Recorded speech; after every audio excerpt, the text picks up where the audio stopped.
Hello, people of the internet. My name is JD Shadow, and I know Jim Sterling, Stephanie Sterling, whoever the commentator wants to call themselves anymore, is never going to hear this. He's never going to watch this. He's never going to bring my own channel up. If he does, I would be very surprised. Or maybe he is, if you want to count what he said at the end of his latest video, which we'll get to in just a second, which he believes only alt-right people would dare to push back on the things he says in his video, as if that's the only reason why anybody would push back on anything he says in his videos, or that we're never allowed to push back at all on his videos at all. But I need to bring this up because I feel like he's missing the mark.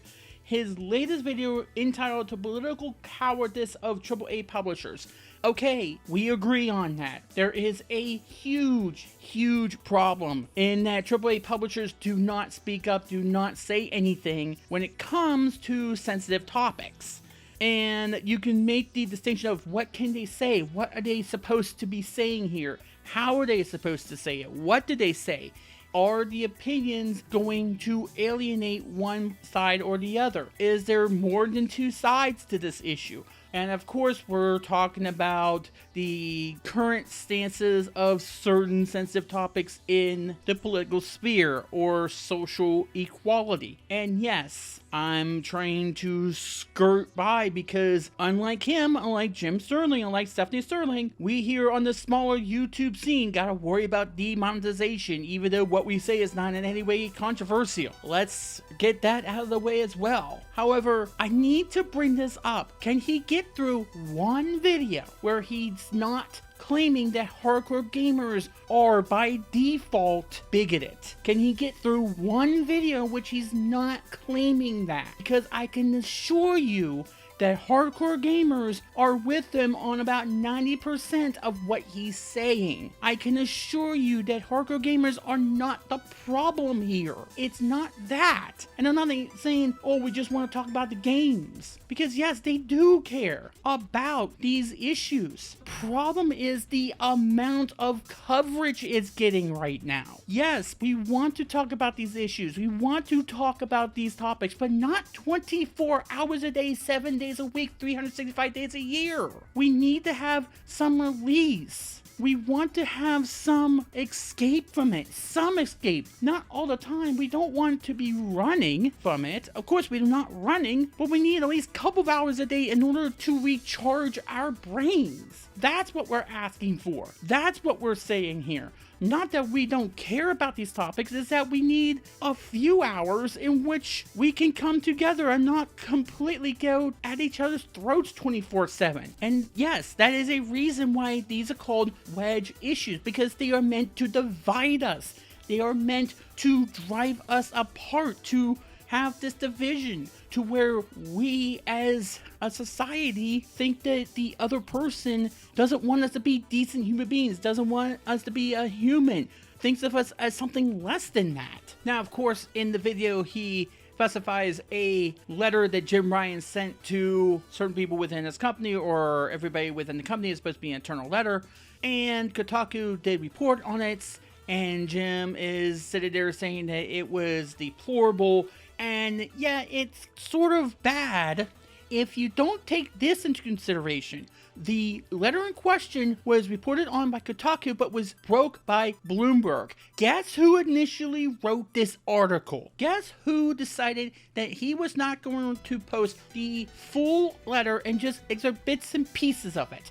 Yes, Jason Schreier, the same knucklehead, the same piece of crap who sat on a story that Activision Blizzard was harassing their employees for years and never reported on it till it was convenient for him. This guy has blocked me on 2 Twitter accounts, and yes, I am able to get onto another one or go incognito to see what he said, And of course, Bloomberg does a report on the entire thing. We'll never know what he actually said to people. And knowing that man, which I'll get in trouble if I go any further and tell him my thoughts about him, because quite frankly, I have no good words I can say to the guy or about the guy, and I will probably get banned from YouTube, banned from everything if I had said what I really want to say about him. But all I can say is that I don't trust that guy at all to tell me an honest opinion or honest story. He has to be hiding something because he's Jason Schreier. This is the guy that did what he did with Activision Blizzard. So yes, he must be hiding something there that he does not want us to see so he can get his little 2 cents in. But back to Jim for a minute. Jim Sterling, Stephanie Sterling. The thing about these AAA publishers is that half the time they're not being honest if they do go and say this stuff and take a stand, because what do we suspect they're doing? Virtue signaling. And we've said this many times. We've talked about it so many times. It's that these corporations will not be honest about their positions and will take whatever is the popular position in order to get some good PR or goodwill for whatever amount of time they have to do it, and then they'll just shelve it after they're done with it or it doesn't make any more money. And they won't hire anybody in the Black community or in the LGBTQ plus community. They won't actually make sure that there is a diverse set of employees in their studios or in their higher ups. They won't do any of that. That's what you have to be doing. They have to show you that they are for these human rights or human issues, not just tell you that they are. They have to evidence that they are working in order to provide a diverse set of parameters in order to make sure that these people of minority status are able to have an equal opportunity. That's the first thing. But he's talking about taking a stand on human rights, saying something about human rights. But here's the problem with that, is that right now, as I said, there's not just 2 sides to these issues. And again, I'm trying to avoid getting demonetized because unlike Jim Sterling, unlike Stephanie Sterling, we have to worry about that. Why don't you, Jim or Stephanie Sterling, start by telling YouTube to stop demonetizing us if we want to talk about these topics? Why don't you start there? Why do you get protection? Why do people like the Young Turks get protection whenever they scream and yell and shout about Jimmy Dore or Joe Rogan and take stuff out of context and never get called out on it? But the second we say anything about anybody or call out anybody, we suddenly get demonetized. We suddenly get shadow banned. We suddenly get pushed down to the bottom of the algorithm. Why don't you fight for us so we can say this stuff, so we can talk about these issues? Why don't you do that? Why don't you say that, hey, there's more than 2 sides to every issue? Why don't you do that? Why don't you be fair to us? Why don't you be fair? Oh, wait a minute. That's the reason why, because you think a diverse and nuanced opinion is a bigoted opinion that is not for human rights. It's not for any kind of rights whatsoever. And that's why you're going after the quote-unquote hardcore gamers. What does that mean? What does that term mean to you? Because I can tell you right now, I've been a gamer pretty much all my life. Okay, I'm 40 years old now. I've been playing video games since I was 2 years old. You know what I've never done? You know what I have not done in my lifetime, even though I've known pretty much every system in every generation? You know what I've never done? I've never said that anybody was not welcome to join the video gaming community. I've never done that. You know why? Because I'm also a decent human being. So is everybody that I've ever talked to who is a part of the gaming community. You know what I've never done? They've never said, oh, hey, he's a black person. He can't join. Oh, he's a gay person. He can't join. What about a lesbian person? They can't join. You know what they've never done? That. If they would be like that, you know who wouldn't be a part of the YouTube gaming sphere? Melanie Mack. You know who wouldn't be a reporter doing stuff and be respected? Sophia Norwitz. You know who wouldn't be a person on YouTube who is countering stuff by somebody by the name of CinemaSins? The Birdman. You know why? Because we're not bigoted. Yes, there are some stupid people who roam the internet. That's the same thing with just about every community in the world. But you know what? They get called out immediately by these hardcore gamers you say are bigoted because we don't stand for that either. Like Bill Maher said, The most uncool thing you can be right now is a bigoted, is a racist, is a homophobe, is a misogynist. Yes, there's still lots of work to be done, but we have made progress, and would be helpful if you acknowledge that we have made progress instead of trying to blame us at every turn because you want to protect a few friends of yours. You know why? Because they're also decent human beings. And you've never been in those circles. You've never been into a Discord chat room or a Twitch chat room and just play the game and see that no matter who you are, you're treated as an equal person, and we don't have to constantly rat about a political topic, a sensitive topic like that we're just gamers at the end of the day who just care about one thing, about being a boss or building whatever it is in Minecraft or anything else in between. You're wanting us to get into these games and then suddenly bring up wedge issues that tear us apart all the time. That's not what we're there for. But once we get out of those things, once we get out of those circles, you know what happens? We do talk about those issues as well. But we're not going to go after each other's throats. We're actually listening to one another. But I've never seen any hardcore gamer not want to have human rights, not want to have those kinds of unalienable rights toward anybody. You're the only person who has ever thought that we're doing that. Why? Why are you against us so much that you believe that we would be bigoted in any sort of way like that? Who are you hearing? That's what I want to know. When you're telling us, oh, hardcore gamers are telling us that we don't want to talk about topics, who is it you're talking to? Name names. Tell us the circles you're going to that say, oh, well, this is not something we want to talk about. Because I assure you, 3/4 of those people are just utter Twitter trolls that just want the attention and don't really care about these topics at all. They just want to get your code and you give it to them every single time because you have a soapbox you want to get onto every single week on these topics. And we would be with you 90% of the time, if not 100% of the time, if you wouldn't go down this route of thinking that we are all the same thing. I don't get it. I don't think I'm going to be getting it. Because you'll never explain why you think that we're all bigoted because a few stupid people on Twitter want to troll you non-stop every single day. Because they know they can do it because they know you'll respond to them. Part of the whole idea in not responding to Twitter trolls is because that's what they're trying to get you to do. And you tell them that they're succeeding. But if you go to some actual gamer circles, you will see that you are welcome there because they don't see you as an identity. They see you as a gamer. They see you as somebody who wants to join them. And plus, can we get through a video of yours doesn't try to protect your good friend Quinn? Can we please get through one of those videos without you bringing that up? Because we all know the reason why. Because you want to protect your friend. That's the only reason. If she wasn't your friend, you would not be talking about that. You wouldn't be talking about, oh, well, they were against females in gaming. No, they were not. And again, the people that were probably just utter trolls on Twitter trying to get your attention. And they succeed because that's exactly what you're trying to do. You're trying to use them as a soapbox and they're using you to get their 10 minutes of fame. And you're giving to them every single week. You have to stop that now. You're not losing subscribers because of your identity. You're not losing subscribers because you're too political. They're losing subscribers because they think you're virtue signaling and not being honest with your audience. That's something. But that you are alienating the people who you're supposed to be for by telling them that they, by default, because you said so, that they're bigoted when there's no evidence you have to support that theory. That's why you're seeing your subscriber count go down. It's not because you're talking about these issues.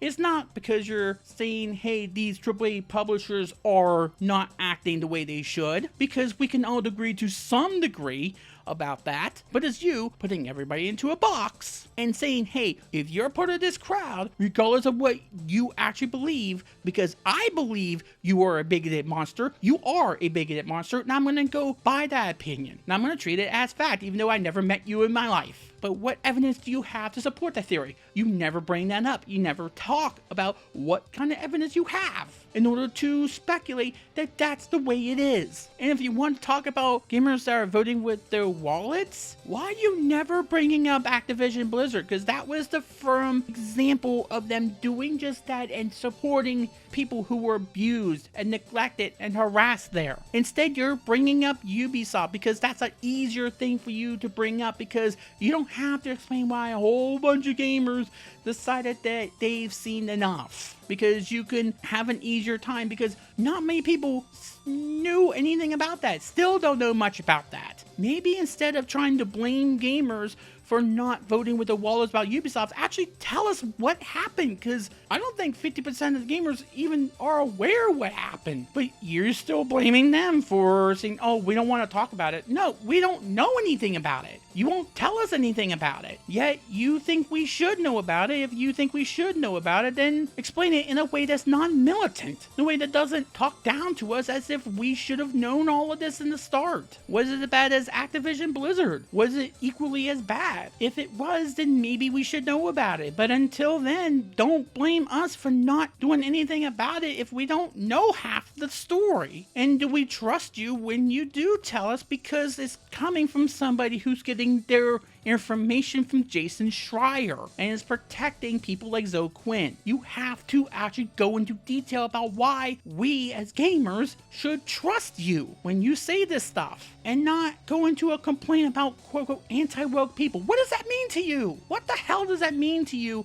when you're saying, oh, well, anti-woke gamers? What does that mean? Because that means a little different thing to me than it does to you. Yes, I care about these issues too. If I didn't, I wouldn't be talking to you right now on a video and risking my lifestyle and me trying to say it in such a way that doesn't get me demonetized or gets me another block on Twitter from somebody who doesn't understand what I'm actually saying and just goes into it seeing the title and just hitting the reply button or the block button on Twitter. But you know what else I want? I want for us to be able to have something that we can use to come together on something, to show people that we are united, not divided, united. And yes, these are wedge issues for a reason, because they are designed to divide us, to say that a nuanced point of view is a black and white issue. I'm for human rights. If I see someone say, oh, whatever rights are human rights, and then turn around and support somebody who has harassed and threatened other journalists, or never bring up when gamers actually did speak up against a company, and that one company is now in the hands of Microsoft, who might or might not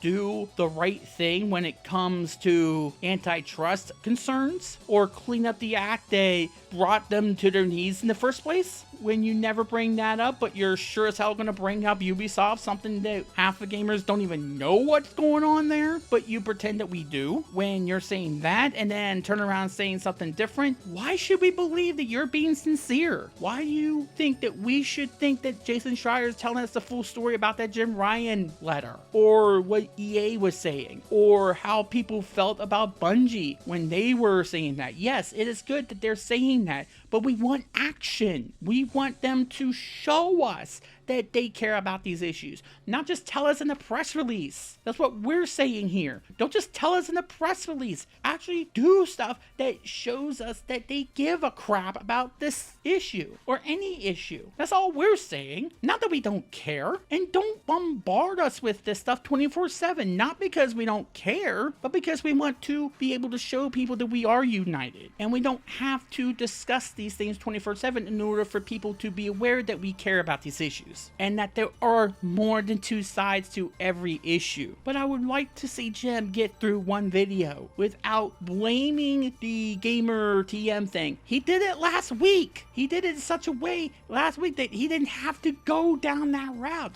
Now he's right back to his old tricks. That's the sad thing. Last week, he went on a rampage about the whole thing with the Activision meter thing, and he didn't have to bring up Zoe Quinn. He didn't have to bring up the TM Gamer thing that he keeps bringing up. But he went right back to it this week. Why? Was too many people who you didn't like on your side on that last thing that you had to alienate them again this week? That you had to go right back to your old tricks? If you really want to have a discussion about this topic, then have a discussion about this topic. Bring people onto a podcast and have different people with different perspectives discuss the stuff with you so you can understand where they're coming from, instead of talking down to them every time because you feel as though your friends are getting threatened, or that your viewership is getting threatened. If you really want to talk about these issues, then have a debate with somebody. Have a debate with somebody who might not think exactly in the same ballpark as you, but still wants the same thing. That's what you could be doing to educate these people, and maybe they can educate you on how they're feeling about this subject. And I can assure you, they might think a little bit differently after talking to you at the end of the day, and you might be inclined to think a little bit differently after what you hear what they say at the end of the day. Maybe you can understand that perhaps they're a little bit challenged about at what point is there a line, or what their perspective is, or why they have that perspective. They might think the same fundamental thing you do, but they don't agree with the specifics of it. And also, if you're telling people, these companies, that they need to talk and say something, what do you want them to say? What do you want them to do? How do you want them to say that? Because maybe the challenge is not that you shouldn't say something, it's what you should be saying. Because half the time, you've seen it, there are some people who say that nothing is ever enough for them. Because as the Falling in Reverse song Zombified have said, shut your mouth and bite your tongue because you don't want to piss off anyone. Problem isn't going to be from these so-called hardcore gamers who you think are bigoted, because they're not, and they wouldn't mind that corporations would say this kind of stuff if they knew